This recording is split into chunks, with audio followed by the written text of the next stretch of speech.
ከትንቢተ ዮናስ ምዕራፍ 1 ከቁጥር 1 ጀምሮ እንዲህ ይላል። እግዚአብሔርም ቃል ወደ አማቴ ልጅ ወደ ዮናስ እንዲህ ሲል መጣ። ተነስተህ ወደዚያች ወደ ታላቂቱ ከተማ ወደ ነነዌ ሂድ፣ ክፋታቸውም ወደ ፊቴ ወጥቷልና በእርሷ ላይ ስበክ። ዮናስ ግን በእግዚአብሔር ፊት ወደ ተርሴስ ይኮበልል ዘንድ ተነሳ። ወደ ኢዮጴም ወረደ። ወደ ተርሴስም የምታልፍ መርከብ አገኘ። በእግዚአብሔር ፊት ኮብልሎ ከነርሱ ጋር ወደ ተርሴስ ይሄድ ዘንድ ዋጋ ሰጥቶ ወደ እርሷ ገባ። እግዚአብሔርም በባህሩ ላይ ታላቅ ንፋስ አመጣ። በባህርም ላይ ታላቅ ማዕበል ሆነ። መርከቢቱም ልትሰበር ቀረበች። መርከበኞቹ ፈሩ። ያንዳንዱም ወደ አምላኩ ጮኸ። መርከቢቱ እንድትቀልላቸው በውስጥ የነበረውን ዕቃ ወደ ባህር ጣሉ። ዮናስ ግን ወደ መርከቡ ውስጠኛው ክፍል ወርዶ ነበር። ከባድ እንቅልፍም ተኝቶ ነበር። የመርከቡም አለቃ ወደ እርሱ ቀርቦ ምነው ተኝተሃል? እንዳንጠፋ እግዚአብሔር ያስበን እንደሆነ ተነስተ አምላክህን ጥራ አለው። እርሱም እርስ በርሳቸውም ይህ ክፉ ነገር በማን ምክንያት እንዳገኘን አናውቅም፣ እናውቅ ዘንድ ኑ ዕጣ እንጣጣል ተባባሉ። ዕጣም ተጣጣሉ። ዕጣውም በዮናስ ላይ ወደቀ። የዚያን ጊዜም ይህ ክፉ ነገር በማን ምክንያት እንዳገኘን በምን ምክንያት እንዳገኘን እባክህ ንገረን። ስራህ ምንድን ነው? ከወዴትስ መጣ? አገርህስ ወዴት ነው? ወይስ ከማን ወገን ነህ አሉት። እርሱም እኔ ዕብራዊ ነኝ፣ ባህርና የብሱን የፈጠረውን የሰማይን አምላክ እግዚአብሔርን አመልካለሁ አላቸው። እነዚያም ሰዎች ከእግዚአብሔር ፊት እንደኮበለለ እርሱ ስለነገራቸው አውቀዋልና እጅግ ፈርተው ይህ ያደረግከው ምንድን ነው አሉት። ባህሩን ሞገዱ አጥብቆ ይናወጥ ነበርና ባህሩ ከኛ ዘንድ ጸጥ እንዲል ምን እናድርግብህ አሉት። እርሱም ይህ ታላቅ ማዕበል በእኔ ምክንያት እንዳገኛችሁ አውቃለሁና አነስታችሁ ወደ ባህር ጣሉ፣ ባህሩም ጸጥ ይልላችኋል አላቸው። እግዚአብሔር ስም የተባረከ ይሁን። የዮናስ ጥንካሬዎች ብዬ ባለፈው ሃይላይት ከስብከቴ በፊት ጀምሬ ነበረ። የዮናስ ጥንካሬዎች ከዮናስ ጥንካሬዎች ውስጥ ብዙ ጊዜ መጽሐፍት ሁሉ አለ ጌታ ኢየሱስ ክርስቶስ ስለኔ ያወራሉ አለ። መጽሐፍት ሁሉ ከኔ ጋር ነው። መጽሐፍት ሁሉ አለ ስለኔ ያወራሉ። መጽሐፍት ስለ ኢየሱስ ነው የሚያወራው። ዛሬ ስለ ዮናስ ባነሳና ብናገርም መጽሐፉ ግን የዮናስ መጽሐፍ ስለ ኢየሱስ ነው የሚያወራው። ለምሳሌ ስለ ኢየሱስ ምን ያወራል ብላችሁ የምታስቡ ሰዎች ካላችሁ ዮናስ ባሳ ነባሪ ሆዱ 3 ቀን ቆይቷል። ኢየሱስ በከርሰ ምድር ውስጥ ሞቶ 3 ቀን ቆይቷል። በሞት ውስጥ ነበርኩ አለ ዮናስ። ኢየሱስ በሞት ውስጥ ገብቷል። ዮናስ በ3ኛው ቀን ከሞት ውስጥ አሳ ነባሪ ተፍቶታል። ኢየሱስ ከሞት ውስጥ ከከርሰ ምድር ውስጥ ምድር አልችልም ብላ ተፍታዋለች። ዮናስ በሚሰብከው በነነዌ ስብከት ትውልድ ድኖ ከሞት አምልጧል። በኢየሱስ ክርስቶስ ትንሣኤ እናንተና እኔ ተሰብስበናል። መጽሐፍት ሁሉ ስለ ኢየሱስ ያወራሉ። አበክረን ካየናቸው፣ አይኖቻችን ከፍተን በመንፈስ ቅዱስ ከተረዳን መጽሐፍ የሚያወራው ስለ ኢየሱስ ነው። ዮናስ በሞት ውስጥ ሲያልፍ ኢየሱስ በሞት ውስጥ አልፎ ዮናስ የሞትን ጽዋ በሕይወቱ በገዛ ፍቃዱ ሲፈቅድ ኢየሱስ በገዛ ፍቃዱ መስቀል ላይ ራሱን ሰጠ። ዮናስ በሞት ውስጥ ሲገባ ኢየሱስ በሞት ውስጥ ገብቷል። ዮናስ በ3ኛው ቀን ሲተፋ ኢየሱስ በ3ኛው ቀን ተነስቷል። ዮናስ ታዞ ለነነዌ ሲሰብክ የነነዌ ንስሐ ገብቶ እግዚአብሔርን አምኖ ከጥፋቱ ሲመለስ በክርስቶስ ስብከት በርካቶች ድነዋል። መጽሐፍት ሁሉ ስለ ኢየሱስ ያወራል። ስለዚህ አዲስ ኪዳንንም ማስተምረው ማለት ሰው ከዮናስ ጥንካሬዎች መካከል ባለፈው ሃይላይት ነግራቸዋለሁ አይደል? የሚያስታውስ የለም ማለት ነው። እሺ፣ ከዮናስ ጥንካሬዎች መካከል ብዙ ጊዜ እኔም ሆንኩ ሌሎች ሰባኪዎች የዮናስን ደካማ ጎን በዝርዝር ነው የምናወጣው። እውነትም ደካማ ጎኑ ብዙ ናቸው። ነገር ግን የዮናስ ጠንካራ ጎን አለው። ከነዛ እንድንማር አዲስ ኪዳን ይፈልጋል፣ መንፈስ ቅዱስ ይፈልጋል። እንዳነበብኩላችሁ ዮናስ በነጋዴ መርከብ ላይ ገብቶ የተነገረውን መልእክት ከመናገርና ሕዝብን ከማዳን ይልቅ ከእግዚአብሔር ኮብልሎ ሄደ። ሰውን የገባባት የተርሴስ መርከብ ዋጋ ከፍሎ ትኬት ቆርጦ የገባባት መርከብ በመንገድ ላይ ስትሄድ ተናወጠች። ይቀላት ዘንድ ብለው አስበው ሰዎች ደግሞ መርከባቸው ላይ የጫኑትን ነገር ነጋዴዎቹ ለቀቁ። ነገር ግን ምንም አይነት ለውጥ እንደጠፋ መጽሐፍ ይናገራል። ይሄ ታላቅ መከራ የደረሰብን በምን ምክንያት ነው? እንዲህ አይነት ወጀብ፣ እንደዚህ አይነት አውሎ ንፋስ ላለፉት ጊዜያት የንግድ መርከቦቻችንን ይዘን ስንንቀሳቀስ እንዲህ ብርቱ ንፋስ ገጥሞን አያውቅም። የመጣውም ንፋስ ከካፒቴን ዕውቀት በላይ አልነበረም። ዛሬ ግን ልንጠፋ ተቃርበናልና እባካችሁ ወደ አምላካችሁ ጸልዩ የሚል አዋጅ መጣ። የአምላክ ጸሎት መልስ ሲቀርበት ይሄ ነገር በማን ምክንያት ነው የገጠመን? በምን ምክንያት እዚህ መንገድ ውስጥ እዚህ ችግር ውስጥ ገባን ብለው እጣት ይጣጣሉ። እጣው ዮናስ ላይ ወደቀ። አንተ ማነ? ከየት መጣ? ዘር ምንድነው? ብለው ቀጣ ጥያቄ ነው ያቀረቡለት። የክርክር መልስ ዮናስ መስጠት ይችል ነበር። የክርክር መልስ መስጠት ይችል ነበር። ወይንም ደግሞ እጣው አይመለከተኝም ማለትም ይችል ነበር። ደግማችሁ ጣሉን ጣሉትም ሊል ይችል ነበር። መካድም ይችል ነበር። ዮናስ ግን ለተነሳው ወጀብ፣ ዮናስ ግን ለተነሳው መከራ፣ ለገጠማቸው ጉዳይ ኃላፊነት ወሰደ። የዮናስ የመጀመሪያው ጠንካራ ጎኑ ኃላፊነት የሚወስድ አገልጋይ። አገልጋይ ኃላፊነት የሚወስድ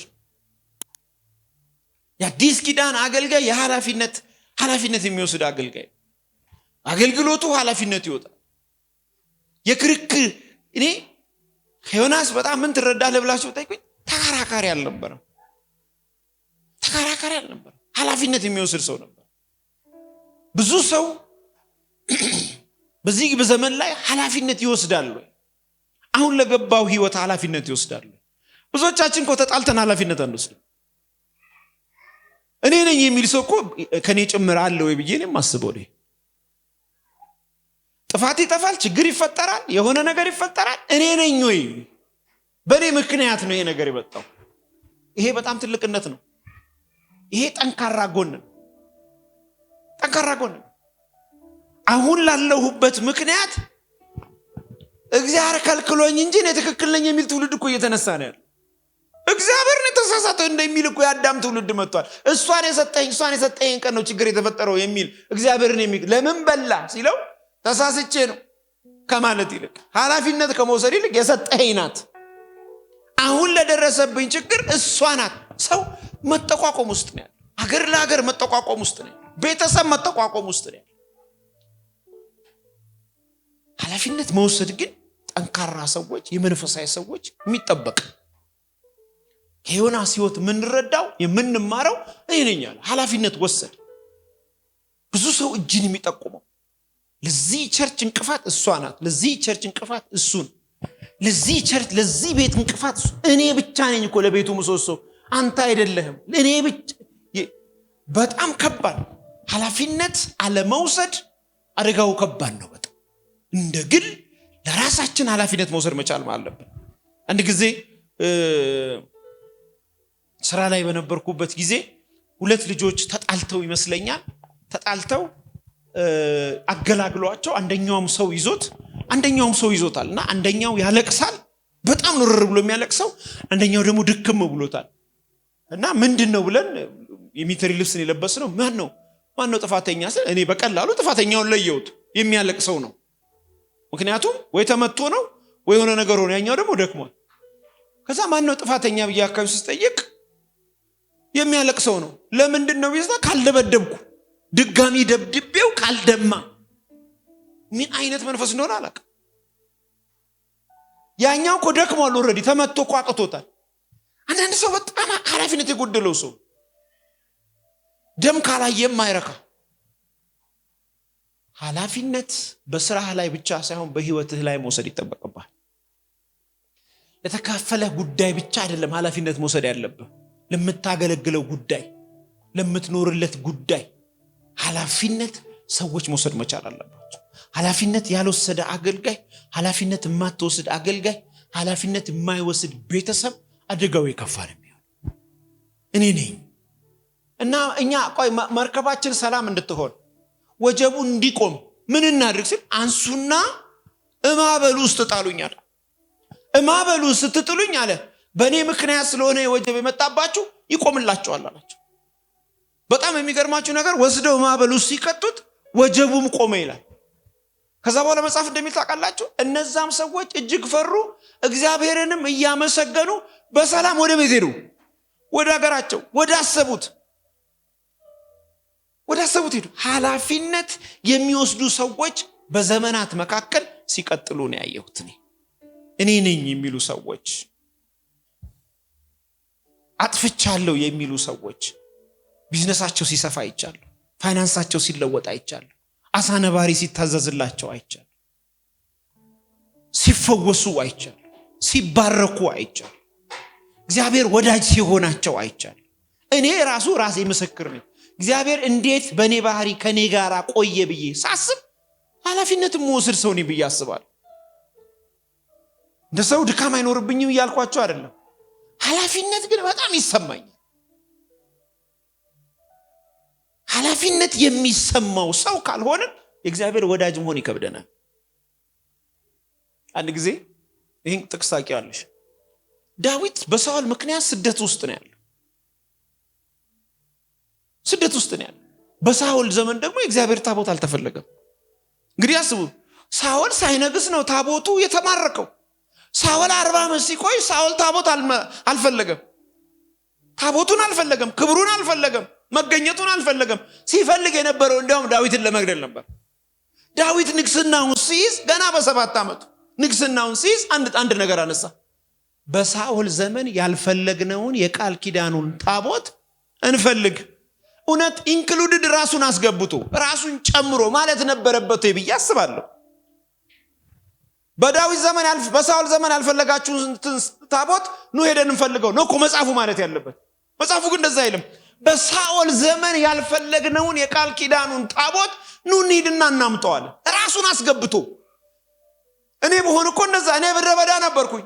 እኔ ሲያሳድደኝ ነበር ታውቃላችሁ። እድሜ ልኬን ያሳደደኝ እሱ ነበር። ቤተ መንግስት የነበረው እሱ ነበር። ሰራዊት የነበረው እሱ ነበር። ሀብታም የነበረው እሱ ያልፈለገውን አሁን ንጉሥ ሆኜ በእኔ ዘመን ፈልጌዋለሁ ብሎ ራሱን ማድመቅ ሲችል በሳኦል ዘመን ያልፈለግነውን የቃል ኪዳኑን ታቦት ኑና እንፈልግ ብሎ ኃላፊነት ወሰደ። አዲስ ኪዳን አገልጋይ ኃላፊነት የሚወስድ አገልጋይ። ስንቶቻችሁ ለህይወታችሁ ኃላፊነት ወስዳላችሁ? አንድ ጊዜ በጣም ከባድ HIV ኢትዮጵያ ውስጥ ተስፋፍቶ ነበርና ለህይወትህ ምን ስጥ ይባላል? በሉታ የመህግን ተጠቀም ይባላል። ለህይወትህ ዋጋ ስጥ። ቲቪውም እሱን ነው የሚያወራው፣ ሬዲዮን እሱን ነው የሚያወራው፣ ሰው እሱን ነው የሚያወራው። ሰው ለህይወቱ ምን ይሰጣል? ዋጋ ይሰጣል። የመንህግ እኛ ጋር ሲገለበጥ የመህግ የሚባል አለ። እዚህ ቸርች መታዘዝ አንደኛው የመህግ መታዘዝ፣ በእግዚአብሔር ቃል መመከር፣ ሶስተኛው መመለስ፣ ኃላፊነት መውሰድ። ጤነኛ የሚሆን ሰው አለ እግዚአብሔር የመንህግን የሚጠቀም ነው አለ። መንፈስ ቅዱስ አብሮት የሚረዳው ሰው፣ የነካው የሚባረክለት ሰው፣ የረገጠውን የሚወርስ ሰው፣ በሰው ፊት ሞገስ የሚያገኝ ሰው። እኔ እውነቴን ነው የምነግርሽ ሰላም፣ ዮናስ እንደዛን ቀን በእግዚአብሔር ፊት ሞገስ አግኝቶ አያውቅም። እኔ ነኝ ሲል ከሰማይ የሆነ ድምፅ የሚተንቀሳቀሰ ይመስለኛል። አሳ ነባሪውን አዘዋለሁ። ታዞማ አሳ ነባሪ ሰው በልቶ ገሎ በልቶ አኝኮ የሚያውቅ የዛን ቀን ግን እንዳትበላ ዋጣውና መንገድን ቀይረ ከተርሴስ ወደ ነነዌ ሂድ የሚባል ሞገስ የምንቀበለው ኃላፊነት ስንወስድ ነው። በክርክር ውስጥ ሞገስ የለም። ጻፉ። በንትርክ ውስጥ ሞገስ የለም። ለራስ ጥብቅና በመቆም ውስጥ ሞገስ የለም። ራስን በማስከበር ውስጥ ሞገስ የለም። ሞገስ ያለው ኃላፊነት በመውሰድ ውስጥ።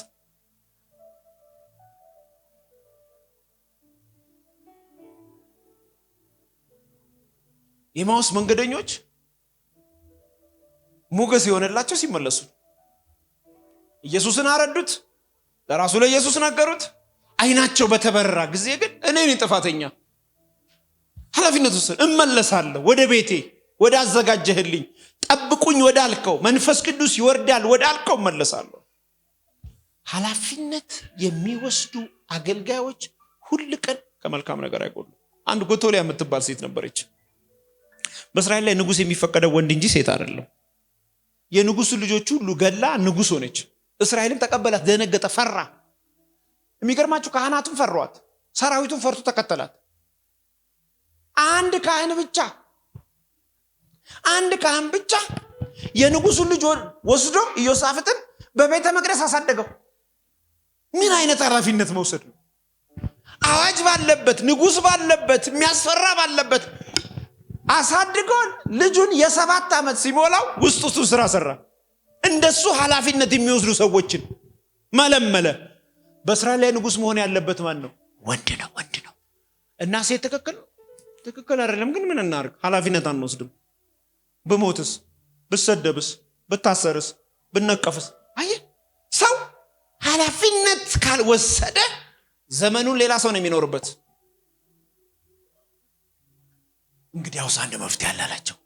የንጉሱ ልጅ እኮ ንጉስ አለ አላቸው። አለ አሉታ። እኛ እኮ የገደለቻቸው ሰው አንድ የደበኩት አለ። የሚገርም ኃላፊነት የሚሰማ ሰው ነው። ክብር የሚያቆዩ ሰዎች ኃላፊነት የሚወስዱ ሰዎች ናቸው። ጸጋ የሚያቆዩ ሰዎች ኃላፊነት የሚወስዱ ሰዎች ናቸው። ተስፋን ማቆየት አሳየናል። መጽሐፍ እንደሚል ታውቃላችሁ፣ ኢዮሳፍጥን አምጥቶ ካህኑ አሳያቸው። ሲያዩት ልጁ ንጉስ ነው። ለምን? መልኩ አባቱን ይመስላል። አንተ ያለህ ነው እኛ ኃላፊነት የጎደለው ህይወት ስንኖር የነበረው። አንተ ያለህ ነው ለሴት ስንበረከክ የነበረው። አላወቅንም። እንግዲያውስ ምን እናርጋለን? ንጉሱማ ካለ ቦታውን ማን ነው መያዝ ያለበት? ንጉሱ። መጽሐፍ እንደሚል ታውቃላችሁ፣ ሰልፈኞችን ካህናትን አሳለፈ። እሷ በቤት ነው ያለችው። ቀንደ መለከት ንፉ፣ በእስራኤል ላይ የእስራኤል ንጉስ ይነግሳል በሉ አላቸው። ጠዋት ከእንቅልፏ ነው የተነሳችው። የንጉሱ የሕዝቅያስ ልጅ ዮስያስ በህይወት ተገኝቶ በቤተ መቅደስ ክብረ መንግስቱን ለብሶ መጎናጸፊያውን ከነዘንጉ ይዞ እውነተኛ ንጉስ ነግሷል ሲባል ይህ ክህደት ነው አለች። እውነት ክህደት ነው። መጣች ወደ ቤተ መቅደስ እኮ ቀጥ ብላ። ከኔ ጎን የሚሆን ሰው ይግደላት አለ። ምን አይነት ኃላፊነት የወሰደ ሰው እንደሆነ አላቅም። ይገደላት። በዛው ልክ ደግሞ አካብ የሚባል አለ፣ ኃላፊነት የማይወስድ በገዛ ቀለበቱ የእስራኤልን ወጣት የሚያስገድድ ናኩት አለ እግዚአብሔር። ኃላፊነት መውሰድ የአንድ ክርስቲያን ጠንካራ ጎን ነው። ፍሬያማ እንድንሆን ወደ መልእክቴ ይመጣል። አመቱ የፍሬ ነው። ፍሬያማ እንድንሆን ከሚረዱን መሰረታዊ ነገሮች መካከል ዋናና አንዱ ኃላፊነት መውሰድ። አገልግሎታችሁ እንዴት ነው የምታገለግሉት? በኃላፊነት ነው የምታገለግሉት? በጊዜ ትመጣላችሁ? የፍቅር ሰዎች ናችሁ? ኃላፊነት ትወስዳላችሁ? ተሰጣችሁን ኃላፊነት በአግባቡ ትወጣላችሁ? ኩራተኛ አይደላችሁ? ሰዓት የሚያረፍድ ኩራተኛ ነው ይላል። እግር ጥሏችሁ ነው የእግዚአብሔርን ስራ የምትሰሩት? ስንቶቻችሁ ቸርቻችሁን ከልብ ትወዳላችሁ? ስንቶቻችሁ በዚች ቤተክርስቲያን ተባርካችኋል? ስንቶቻችሁ ህይወታችሁ ተቃንቷል? ስንቶቻችሁ ያላወቃችሁትን አውቃችኋል? ስንቶቻችሁ መልካችሁ ተቀይሯል? ስንቶቻችሁ ስራችሁ ተባርኳል? ስንቶቻችሁ ተፈውሳችኋል? ስንቶቻችሁ ከመናፍስት ስራት ነፃ ወጣችኋል? ስንቶቻችሁ የህይወት አቅጣጫ ምክርን ተመክራችኋል?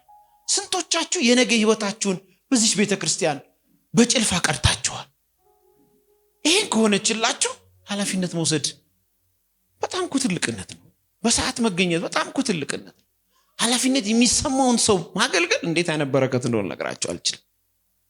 እግዚአብሔር ሞገስ የሚሰጣችሁ በውጪ በስራ ቦታ በሰጣችሁ ቸርች ላይ ኃላፊነት ስትወስዱ፣ ለህይወታችሁ ኃላፊነት ስትወስዱ፣ ለተሰጣችሁ አገልግሎት ኃላፊነት ስትወስዱ፣ እግር ጥሏችሁ ሳታገለግሉ ጸልያችሁ ስትመጡ።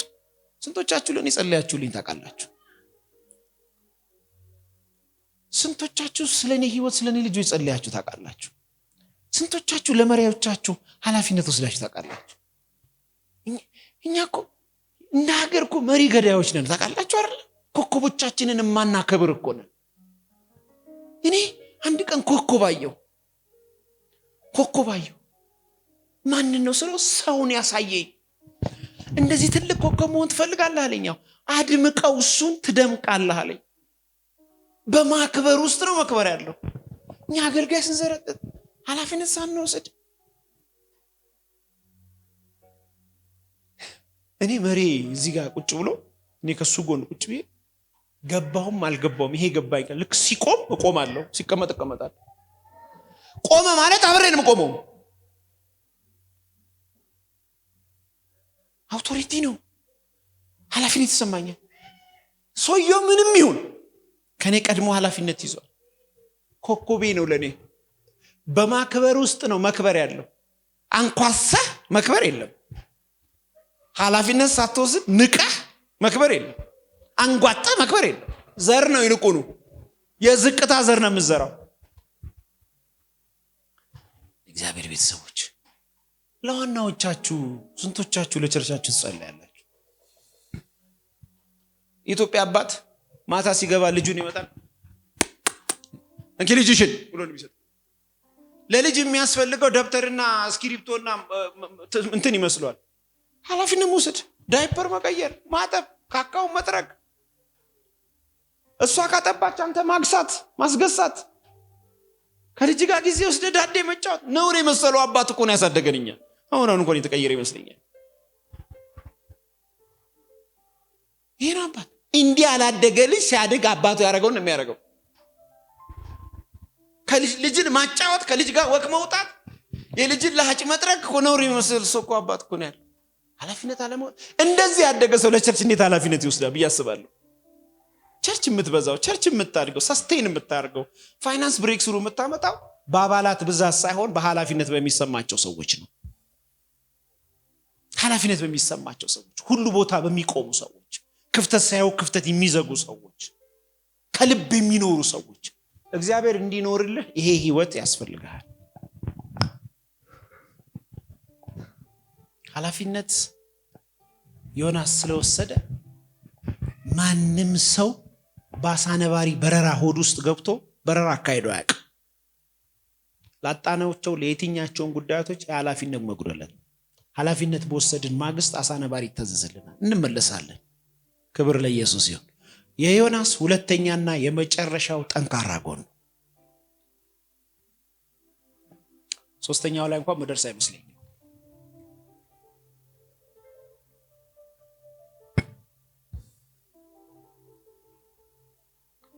እግዚአብሔርም ዮናስን የሚውጥ አሳ ነባሪ ያሰናዳ። ዮናስም 3 ቀንና 3 ሌሊት በአሳ ሆድ ውስጥ ነበረ። ዮናስም በአሳ ሆድ ውስጥ ሆኖ ወደ አምላኩ ወደ እግዚአብሔር ጸለየ። በጣም የሚገርማችሁ ነገር ዮናስ ሁለተኛ ጠንካራ ጎኑ የሚጸልይ ሰው ነበር። ይላችሁ ቀላም ብላችሁ እንዲህ ይላል፣ በመከራዬ ሳለ ወደ አምላኬ ወደ እግዚአብሔር ጮክ፣ እርሱም ሰማኝ። በሲኦል ሆድ ውስጥ ሆኜ ጮክ፣ ቃሌንም አደመጥ። ወደ ጥልቁ ወደ ባህር ውስጥ አልከኝ፣ ፈሳሾች በዙሪያዬ ነበሩ፣ ማዕበልና ሞገድ ሁሉ በላይ አለፈ። እኔም ከዓይን ፊት ተጣል፣ ነገር ግን ወደ ቅዱስ መቅደስ ደግሞ እመለከታለሁ። ውኖች እስከ ነፍሴ ድረስ ከበቡኝ፣ ጥልቁ ባህር በዙሪያዬ ነበረ፣ የባህሩ ሳር በራሴ ተጠምጥሞ ነበር። ወደ ተራሮች መሰረት ወረዱ፣ በምድርና በመሮሪያዋ ለዘላለም ተዘጋው። አንተ ግን አቤቱ አምላኬ ሕይወቴን ከጉድጓድ አወጣ። ከንቱነትና ሐሰትን የሚጠብቁ ምህረትን ትተዋል ይላል። በጣም በሚገርማችሁ ሁኔታ ኃላፊነት የሚሰማቸው ሰዎች የመጀመሪያው ምልክት የሚጸልዩ ሰዎች ናቸው። ምን ማለት መሰላችሁ? መጸለይ ማለት በኖርማል እንድትመለከቱት አልፈልግም። መጸለይ ማለት ከገጠመኝ ሁኔታ ይልቅ የሚበልጥ ችሎታ ጸሎት ነው ብሎ ማመን ነው። ያነበብኩትን አይታችሁታል። በላይ ሳሮች ሁሉ ተሰበሰቡ። ሆድ ውስጥ እኮ ነው። እንደ ሲኦል ተከደነችብኝ። ይሄን ነገር መቀየር የሚችል አማራጭ አልተጠቀምኩም። የምጠቀመው አማራጭ በኃላፊነት እዚህ ውስጥም ሆኜ ጸሎትን ነው አለ። በቤተ ክርስቲያን ውስጥ አገልጋዮች ለሚገጥማቸው እንዲህ ሩቅ የሆነ የተበላሸ ተስፋ የቆረጣችሁበት በራሳችሁ ህይወት ሊሆን ይችላል፣ በሰው ህይወት ሊሆን ይችላል፣ በቤተ ክርስቲያን ሊሆን ይችላል፣ በምታልፉበት ህይወት ሊሆን ይችላል እንደ ዮናስ ጥልቅ ውስጥ የገባችሁ ሰዎች ካለ ነገሩን መቀየር የሚችል ወደ እግዚአብሔር ወደ አምላክ መጸለይ ብቻ ነው። ጠንካራ ጎንህ በዚህ ውስጥ አለ ወይ? ብዙ ጊዜ ምቹ ጊዜ ነው የምንጸልየው፣ ሲደላደል ነው የምንጸልየው። እንዲህ ጭልም ቢልብሽ ምንድነው የምትጠቀሚው? ትውት አርገሽው ነው የምትይው? እንዲህ አይነት አዘቅት ውስጥ፣ እንዲህ አይነት የተመሰቃቀለ ህይወት ውስጥ፣ እንዲህ አይነት መልስ ያጣ ህይወት ውስጥ፣ ትርጉም ያጣ መንገድ ውስጥ፣ ጨለማ ውስጥ፣ ተስፋ የሚያስቆርጥ ውስጥ፣ ድቅድቅ ውስጥ የምታማክሩ ሰው ቢጠፋ፣ የምታወሩ ሰው ቢጠፋ፣ መልስ ብታጡ ጠንካራ ጎናችሁ ምን ሁሉ? አሁንም ጸሎት ነው። የዮናስ ወዳጅ በሌለው ሰዓት፣ ጨለማ በተከበበው ሰዓት፣ በውኖች ውስጥ፣ በከርሰ ምድር ውስጥ ሳር በላዩ ላይ ተሸፍኖ ሆዱ ውስጥ ቁጭ ብሎ እንቅስቃሴ አጥቶ የነበረው ጠንካራ ጎን መጸለይ ነበር። ለዚህ ነው የተጠፋው። አሁንም እጣራለሁ፣ ወደ ልዑል መቅደስ ወደ ላይ እመለከታለሁ። እዚህ ሲቹዌሽን ውስጥ ሆኜ እኔ የምጠቀመው አማራጭ አሁን ሌላ የለኝም አለ። ጸሎት ነው አለ። ብዙ ሰው አለኝ ጌታ እስካለን ያለው የሆነ ነገር ከሌለ ቸርች ውስጥ የለም። ምን ዋጋ ያስከፍለዋል? እንደ ሲኦል ከተሰማው የለም። ሚሸት የሚገማ ነገር ካለ ተስፋ ይቆርጣል። የሆነ የማይለወጥ ነገር ካለ በአልኩት ታውኩት ነው የሚለው። የአገልጋይ ኳሊቲ አይደለም። የሞቀበት ቦታ ላይ ማንም ገብቶ ያሞቃል። የእውነተኛ አገልጋይ ኳሊቲ ኃላፊነት የሚወስድ ከሆነ ሁለተኛ ኳሊቲ ኃላፊነት ወስዶ መጸለይ።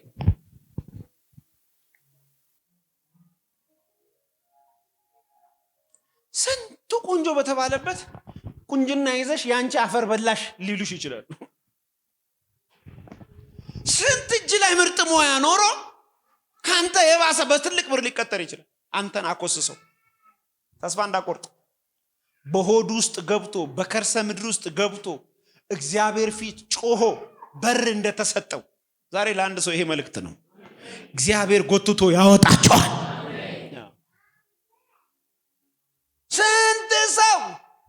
ስንት ሰው ስንት ችሎታ የሌላቸው ሰዎች ቦታ በያዙበት ምድር፣ በዘመር ተጠቃቅመው ቦታ በያዙበት ምድር፣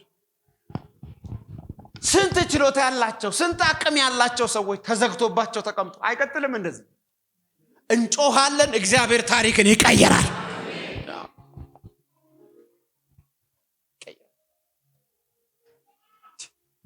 እኩል ትምህርት ቤት ተምረን እኩል ነጥብ አምጥተን እሷ ስታልፍን የቀረውበት ምክንያት ምንድነው? ይሄ ከዚህ በለጠ ሲኦል አለ? ከዚህ የበለጠ መከደን አለ? ከዚህ የበለጠ መረሳት አለ? እሷን የሚረዳ ሰው ሲመጣ ነው የተዘጋ። እጮሃለሁ፣ ሁሉን ወደሚችል ወደ እግዚአብሔር እጣራለሁ፣ እግዚአብሔር መንገድ ይሰጠኛል። እንዲህ አይነት ልብ፣ እንዲህ አይነት ጥንካሬ ከዮናስ መማር መቻል አለብን። ከዮናስ መማር መቻል አለብን። ጠንካራ ሰዎች መሆን መቻል አለብን። መንፈስ ቅዱስ በውስጣችን አለ። እግዚአብሔር መንፈስ አየር አይደለም ብሎ የምትቀበሉት አይደለም። ጌታን በተቀበላችሁበት ጊዜ በዛ ቅስፈት በውስጣችሁ አለ። ካንተ የሚጠበቅብህ ህይወትን ለመቀየር ምንድነው? ኃላፊነት መውሰድ። ሁለተኛ መጸለይ። ሲቹዌሽንን የሚቀይር ዘመድ፣ ገንዘብ ሳይሆን ዕውቀት ሳይሆን እግዚአብሔር ነው። ይሄ ፕሪንሲፕል በጣም ወሳኝ። እኔ የበረታሁት ዛሬ ቆሜ እናንተ መካከል የመጣሁት በዚህ ድምጽ ነው። በዚህ ድምጽ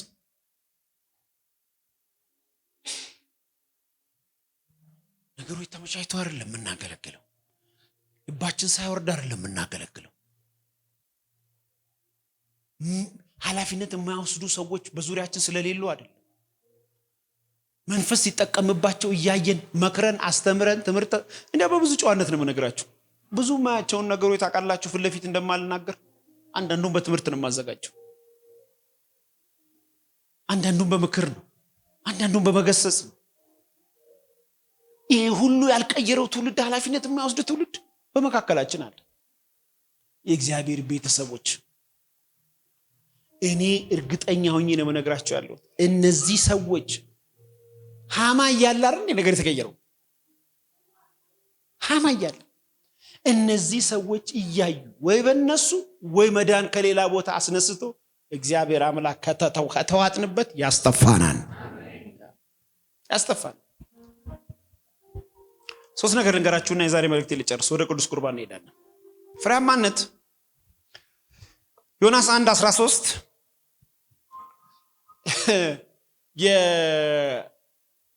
የመርከቧ ላይ የነበሩ ሰዎች የኤማሁስ መንገደኞች ጥንካሬ ሶስት ነገሮች ላሳያችሁ። አንደኛ ሰዎቹ ግን ባላቸው ኃይል እየቀዘፉ ወደ የብስ ለመጠጋት ሞከሩ። ይሁን እንጂ አልቻሉም። ባህሩ የባስ ይናወጥ ነበረ። የመጀመሪያው የነዚህ መርከበኛ ላይ የነበሩ ጠንካራ ጎናቸው ሶስት ነገር አለ። አንደኛው ሰብአዊነት የሚሰማቸው ሰዎች ነበሩ። ዮናስ እኔ ነኝ ካለ በኋላ ወደ ባህር ጣሉኝ ካለ በኋላ እንደዚህ ያሉ እኛማ አንጥልም ወደ ባህር ብለው መርከቧን ቀዝፈው መንገድ ላይ ሊያወርዱት መሬት ፈልገው ሊደርሱ አልቻሉ። ከዛ በኋላ መጽሐፍ ቅዱስ ሲናገር በራሱ ላይ ፈርዷልና የዚህ ሰውዬ ደም በእኛ ላይ እንዳይሆን በንጹሃን እባክህ ብለው ወስደው ጣሉት ይላል። ይላችሁ በአገልግሎታችሁ ዘመን ከሰው ጋር ስትኖሩ በመስሪያ ቤት ውስጥ ጓደኛችሁ፣ ትዳር አጋራችሁ ላይ ልዘነጉት የማይገባ መኖሩን ማረጋገጥ ያለባችሁ ሰብአዊነት። ኢትዮጵያ ውስጥ ሰብአዊነት በጣም እየጠፋ ነው። ሁለተኛ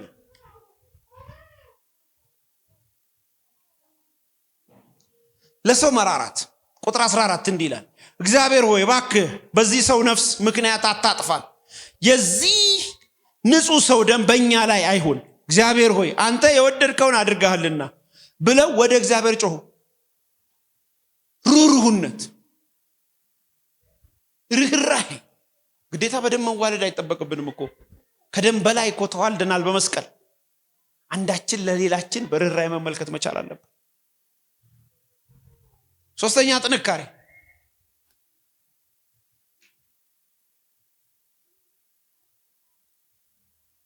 እግዚአብሔርን መፍራት ትመለከቱባቻላችሁ። ቁጥር 16 ሰዎቹም እግዚአብሔርን እጅግ ፈሩ፣ ለእግዚአብሔር መስዋዕት አቀረቡ፣ ለእርሱም ስለተሳሉ ይላል። የሚገርም እግዚአብሔር መፍራት። ይሄ በጣም አደገኛ ኳሊቲ እኮ። ክብር ለመንፈስ ቅዱስ ይሁን። አሜን ነው። አግኝታችሁኛል። የሚቀጥለው ሶስተኛ ጥንካሬውን ነገራቸዋለሁ። በጣም በሚደንቅ ሌላ ጥንካሬ የሆነ አሳለው የሚቀጥለው ሳምንት ላይ፣ ካልሆነም ደግሞ ጌታ ካስቀየረን እንቀይራለን። ነገር ግን ዛሬ ልተውላችሁ የምፈልገው ነገ ሰኞ ነው። ወደ ስራ ትሄዳላችሁ። ነገ አስራት ወደ ቢሮ ይገባል። ፍቄ ወደ ቢሮ ይገባል። ይሄው ሰው ነው የሚገባው። ሌላ አስራት ይገባል አይገባም? ይሄው ሰው ግን ይሄው ሰውዬ ሲገባ የሚያገኛቸው ያንኑ ሰዎች ነው። የተለየ አስራት ነገ እንዲገባ ማድረግ ግን እንችላለን። በምን? በአረማመድ፣ በአነጋገር፣ በአስተሳሰብ፣ በብዙ ነው። ኃላፊነት የሚሰማው ሰው፣ ብዙ ከሚናገር የሚሰማ ሰው፣ ነገሮችን የሚያስተውል ሰው፣ ምን ሆነ ያለ አስራት የሚያስብል እኔ ይሆን የሚል ልጥፍ የሚያደርግ ሰው እኔ ይሆን ምናልባት ቼክ ላድርግ የሚል ይደነግጣሉ ሰዎች። አረ እኔ ነኝ እንደ እኔ ነኝ ጋሽ አስራት እኔ ነኝ። እኔ መስሎኝ እኮ ነው። ክብር ነው፣ ሞገስ መቀበያ ነው። ይሄ ወረቀቱን እንትን አዴት አደረከው ሰጥቼሻለሁ ይላል። አልሰጠኸኝም። አረ ሰጥቼሻለሁ ልሳል። እስቲ ቆይ ቼክ ላድርግ ሊሆን ይችላል። እስቲ ግን እንደሰጠሁሽ ነው የማስታውሰው። በብዙ ትህትና ኃላፊነት በወሰደ ንግግር ጋሽ አስራት ምን ሆነሃል? አይ እኮ ቼክ ላድርግ ብዬ። ቤተሰብ ሰላም ነው ምትለው? ሙሉ ብርሃን ደህና ናት? ደህና ናቸው እግዚአብሔር ይመስገን። እኔ ሞገስ የተቀበሉ ሰዎች ኃላፊነት የወሰዱ ሰዎች ናቸው። አንዳንድ ሰው መጥቶባቸው ያውቃል። እንዲህ ያጠፋው፣ እንዲህ አንተን እንዲህ ያረከው፣ እንዲህ ያደረከው። በተች እህቶች ራሳችሁ አጥፍታችሁ የምታላክኩት ነገር ሰላም ለእናንተ ይሁን። ሰምታት በስዊድን ሀገር ትመከራላችሁ። በጣም የውጭ ሀገር ሴቶች ታውቃላችሁ። በህጉ ምኑም የሚያደላው ለምሳሌ አሁን ላክብሩ ነው ጥሩ ነው። አንደኛ በዜግነት ወይንም ደግሞ ፕራዮሪቲ የሚሰጣቸው አንደኛ ሴቶች ናቸው። ሴት ሕፃናት፣ አሮጊት ሴት፣ ከዛ እንስሳ፣ ከዛ ነው ወንድ። ስለዚህ አትደመጥም ማለት ነው። እና የምትመከረው ልክ አንተ እንደዚህ ያደርገ ለምን ልጆቹ እንዲያደርግ ምናምን ስትል መንግስት የሚመክርንም ነገር እሺ ብለህ በሩን ከፍተህ ውጣና ንፋስ መጥቶና ነው የምትባል። አትችላትማ። በዛ ሰዓት ከመለሰክላት አንዴ ለፖሊስ ስልክ ከደወለች አንጠልጥለው እርግብግብ ይዘን ይዘው ነው የሚሄዱት። ለዚህ ነው ሜሬጅ የሌለው። ውጭ ሀገር እኮ ሜሬጅ የለም። ሳምቦ የሚባል ነው ያለው። ሳምቦ ይውለቅና ኮንትራት ማለት የኮንትራት ነው ያለው። ለ5 ዓመት ምናምን ነው ያለው። ታይተን ከዛ 10 ዓመት እናዝረዝመዋለን። ይህ ስፒሪት እኮ ስሙ ሳምቦ ይባላል። አብሮ ሳይጋቡ በአንድ ቤት ውስጥ ለምሳሌ ራት ጋብዘሽ ብለህ ከወሰድካት አንተም የራስህን ነው የምትከፍለው፣ እሷም የራሷን ነው የምትከፍለው። ከከፈልክላት ምን ንቀት ነው ብላ ልትደውልብህ ትችላለች። አታውቅም። በሽታ ነው በሽታ። ኤኒሃው ያነሳውበት ዋነኛው ነጥብ ምንድን ነው? ከሰዎች ጋር ስትኖሩ ያለ ጥፋታቸው ስም ሊሰጣችሁ ይችላል። በክርክር ብዛት ልታሳምኑ አትችሉም። እንድትደመጡ እንድትፈሩ ካስፈለገ በእኔና አንተ መካከል እግዚአብሔር ያያል፣ ግን እኔም ከሆንኩ ደግሞ ራሴ ነው ያለው። ዝም ስትል የሚናገረው ሰው የራሱ ይፈርሃል፣ ይደነግጣል። እሷ እንዳለችሽ ከጀመርሽስ 2 እብድ ነው የምትሆኑት።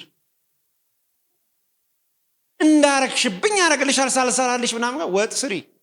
ክብር ለኢየሱስ ይሁን። ሌላውን ተይው። ኃላፊነት በወሰደ መንገድ ሶሪ በጣም ለዚህ ነገር ነው ሊሆን ይችላል ተጠያቂ የሚል እሳቤ፣ ኃላፊነት መውሰድ ቢዝነሳችሁን ያሰፋል፣ በሰው ዘንድ ሞገስ ይሰጣችኋል፣ አገልግሎታችሁ ላይ ፎከስ እንድታረጉ ይረዳችኋል፣ የተሰጣችሁን ኃላፊነት በታማኝነት እንድትወጡ ያደርጋችኋል። ሌሎች ኃላፊነት ተሰምቷቸው የደከሙ ያሉ ሰዎች ደግሞ ኢንክሬጅ ይደረጋሉ። ስንደመር ነው ለውጥ የምናመጣው። ማንም ባሞቀው ማን ይዘላል? የጋራ ሙቀት ነው የሚሆነው። አንዱ ሲሰራ አንዱ የሚያፈስ ሲሆን፣ አንደኛው ሲሰራ አንደኛውም ሲሰራ ግን ለውጥ ያመጣል። ክብር ለኢየሱስ ይሁን። ዓለም ገብቷት እና አዲሱ አረጋ ገብቷቸው የእርሻ ምርምር ጣቢያ አውጥተው የሴፍቲኔት ፕሮግራም አቋርጠው በጋራ እንሰረስ ብለው ስንዴ እያመረቱ እኛ በጋራ ኃላፊነት። ገበሬው እኮ አሁን ካርታ አቁሞ በጋራ ነው የሚያርሰው። የግል እርሻ እኮ ጠፋ። አይነት ያለው አሁን ሰው ሁሉ ይሄ ገብቶት እያረሰ ባለበት ሰዓት ላይ ኃላፊነት ወስዶ በአንድ ላይ እየሰራ ባለበት ሰዓት እኛ ስለምን ወደ ኋላ እንቀራለን? ክብር ለኢየሱስ ይሁን። በየትኛውም ነገራችሁን የሚቀይረው ኃላፊነት ውሰዱ። ጸሎት ነው። የሰውን ህይወት የገንዘብ ብዛት አይቀይረው። ያጣው ነገር ስራ ብታገኝ ደሞዝ ቢመጣ ህይወትን አይቀይረው ብሎ በክብር መቆም የምትችለው አምላክ ፊት ስትጸልይ ነው። ይህን አገልግሎት ለመደገፍ ከስር ባስቀምጥ ነው የባንክ አካውንት እንድትጠቀሙና የወንጌልን ስራ አብራችሁን እንድትሰሩ እያልን ዩቲዩብ ቻናላችንን ሰብስክራይብ በማድረግ ፌስቡክ፣ ኢንስታግራም እና ቲክቶክ አካውንታችንን ፎሎ በማድረግ የጌታን ስራ እንድትደግፉ ጥሪ እናቀርብላችኋለን። ለበለጠ መረጃ በእነዚህ ስልኮች ተጠቅመው ይደውሉ። ተባረኩ።